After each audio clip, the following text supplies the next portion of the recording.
বিয়ের পর প্রথম শিবরাত্রি স্বামীর মঙ্গল কামনায় নির্জলা উপোস করেছিলেন শ্যামপ্তি। এই প্রশ্নের উত্তর নিজেই ফাঁস করলেন অভিনেত্রী মিসেস রণজয় বিষ্ণু।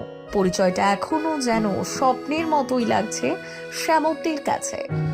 বিয়ের ঠিক পরের দিনই শিবরাত্রি পড়লেও এবছর নির্জলা উপবাস করা সম্ভব হয়নি তার, কারণ বিদায় পর্ব আর ঘরোয়া আনুষ্ঠানিকতায় কেটেছে পুরো দিন। শ্যামপ্তি জানালেন পরের বছর নিষ্ঠার সঙ্গে সব আচার পালন করবেন। ছোট পর্দায় একাধিকবার শিবের চরিত্রে অভিনয় করা রণজয় বিষ্ণুর কথা উঠতেই তার গলায় ধরা পড়েছে মিষ্টি উচ্ছ্বাস। অভিনেত্রীর কথায় ও যদি শিব হয় তাহলে আমি অবশ্যই শিব ভক্ত। বিয়ের মুহূর্তগুলো চোখের পলকে শেষ হয়ে যাওয়ায় হালকা আক্ষেপ থাকলেও কান্নাকাটি নয়। দুই পরিবার মিলেই হাসি আনন্দে শুরু হয়েছে নতুন অধ্যায়।